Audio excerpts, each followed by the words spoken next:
004. Erro no sistema jurídico, atualizar para a versão criativa. De onde raio vai reparar isso? Então, primeiro, vamos começar contextualizando sobre a origem da inquietude.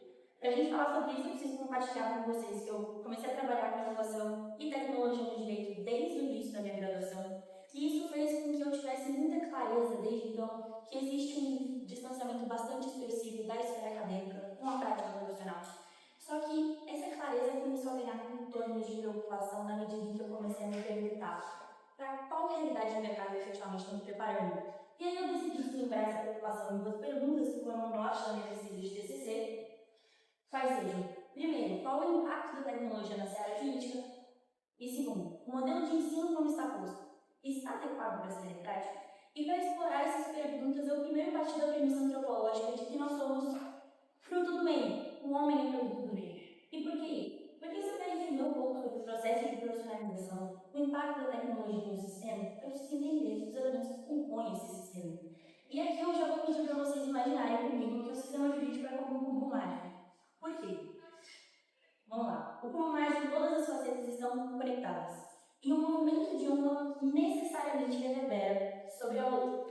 Então, a ideia aqui é que todos os elementos que eu busquei analisar durante esse trabalho, eles reverberam e têm sim uma influência uns sobre os outros. E é com essa ideia que eu desenvolvi, eu dividi a minha pesquisa basicamente em 6 núcleos. Primeiro, uma análise da fotografia do momento do sistema jurídico atual. Então, alguns dados que eu já vou compartilhar com vocês. Em segundo, eu apresento os movimentos de mercado e cases de implementação de tecnologia. Em terceiro, tendências do futuro do trabalho e como elas se reverberam na seara jurídica. Em quarto, os modelos análise dos moldes de ensino. E aqui é importante colocar que o quinto elemento da pesquisa, de espaço no TCC, ele já foi um resultado da própria pesquisa. Porque na medida que eu comecei a estudar os processos de penetração desses estudantes, desses jovens no mercado de trabalho, começou a ficar muito claro o quanto elementos de ordem comportamental e relativos à saúde mental são completamente relevantes no processo de aprendizagem e dessa inserção qualitativa. E por essa razão eu vi um espaço só para ele no decorrer do curso. Então, ele terá conclusões.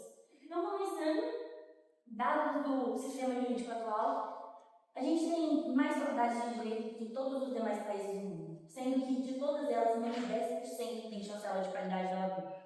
Ainda, a gente tem uma taxa média de aprovação para a segunda fase da OAB de 20% nos últimos 5 anos.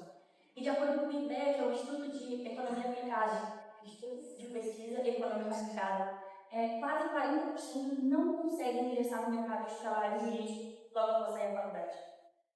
E ainda, para colaborar, a gente teve um aumento histórico para 2023 a 2024 de 9,5% dos processos ativos no judiciário, o que só demonstra que a gente tem uma litigiosidade crescente. Resumo da ópera é que a gente consegue entender com todos esses dados. A gente tem um desequilíbrio, alguma engrenagem não está funcionando.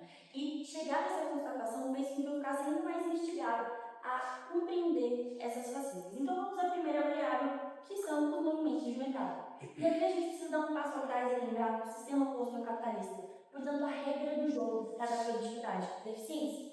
E na medida que a gente tem cada vez mais tecnologias absorvendo processos a menores custos, a tendência é que literalmente seja uma questão de tempo até que as empresas absorvam essas tecnologias. E para o contexto eu até trago 4 exemplos da bibliografia, rol completamente exemplificativo, mas são empresas que já têm trazido bastante impacto para o mercado, e aqui eu vou falar da TI, porque o que mais me choca com relação ao impacto deles é que eles não têm nem 2 anos de existência. É uma plataforma de inteligência artificial auxiliando o processo de redação de documentos com inteligência artificial redundante. E com menos de 2 anos de existência, eles já têm mais de 10 mil usuários cadastrados na plataforma, são mais de 72 mil horas economizadas, que, de acordo com o referencial financeiro da OAB, isso representa mais de 30 bilhões de reais em economia. E aí a pergunta que fica com esse tipo de movimentação é: onde é que o profissional jurídico vai agregar valor nessa equação? E para a gente falar sobre isso, primeiramente a gente está falando de capacitação e, portanto, de ensino. E ao longo do que já foi dito até agora, a gente está falando necessariamente de um processo de mudanças.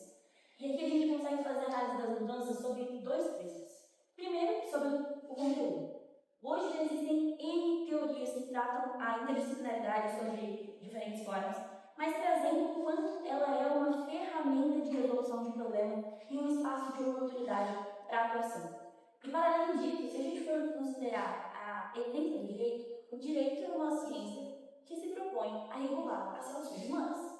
E se as relações humanas estão sendo completamente remodeladas, dadas essas mudanças da sociedade, a gente não pode falar de materialismo. No mínimo, a gente vai precisar compreender cada vez mais qual é o cerne do raciocínio jurídico, para que então a gente consiga aplicar isso na realidade fácil.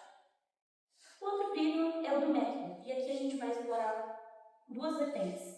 Primeiro, se o objetivo da educação superior fosse única e exclusivamente para capacitação técnica, a gente já tem um problema. Porque, de acordo com as últimas pesquisas da FGV, com uma piada de mais de 400 escritórios do Brasil afora, 45% dos contratantes consideram que os recém-formados não detêm competências técnicas satisfatórias. Então, se esse fosse o único objetivo, a gente já teria um desafio aí bastante importante.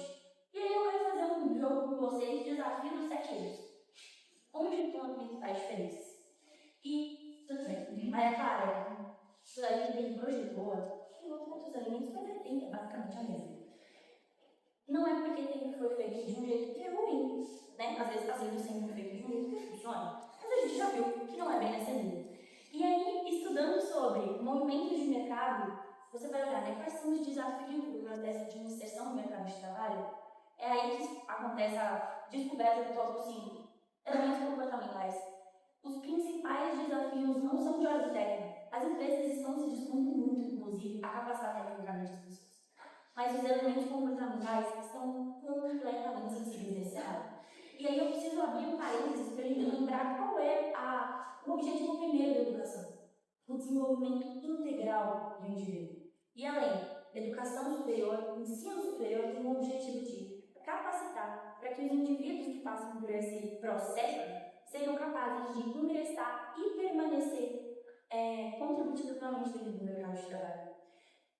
A partir do momento, então, os elementos comportamentais se tornam um desafio para a concretização da finalidade do ensino, a gente precisa trazer essa responsabilidade também para essas instituições. Valendo lembrar que na Constituição a educação é de responsabilidade solidária, então não é só atribuir para o ensino, mas é também explorar esse espaço de equilíbrio versus caminho. A solução ela não é fechada, longe disso, são muitas possibilidades, tem muita gente estudando, mas o fato é que a interdisciplinaridade e a criatividade, elas não são só ferramentas de resolução de um problema e, portanto, de atendimento de demanda de mercado, mas elas também são um espaço de autodescoberta e realização pessoal. E nessa linha, a gente tem alguns cases da FGV, porque eles têm muitos laboratórios de aprendizagem, são o mais próximo que a gente consegue estabelecer de comparativo, pensando em panorama no Brasil, mas a gente, todo mundo sabe que a realidade da FGV, seja de recursos, quantitativo de pessoas em sala de aula, é muito diferente. Então, tem como usar de referência, mas nem tanto assim, e é por isso que a gente precisa de um trabalho conjunto para conseguir trazer isso para uma realidade mais próxima de nós.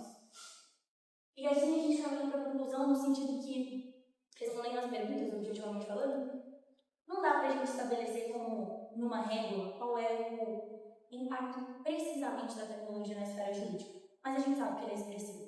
E que, à luz desse impacto, o ensino dos moldes em que ele está posto não tem sido suficiente para poder responder a essas demandas. Só que, como já diria Alvin Toffler, talvez que seja mais relevante de uma instituição de ensino trazer para o ensino atualmente, de trazer para um aluno atualmente, é a capacidade de se adaptar.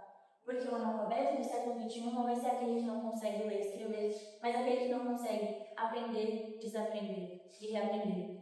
E é através dessa perspectiva que a gente entende que a formação jurídica ela pode deixar de ser, na verdade, só um meio de penetração no mercado e ela passa a ser uma ferramenta de transformação pessoal e social. Eu agradeço muito a atenção de vocês e o abraço.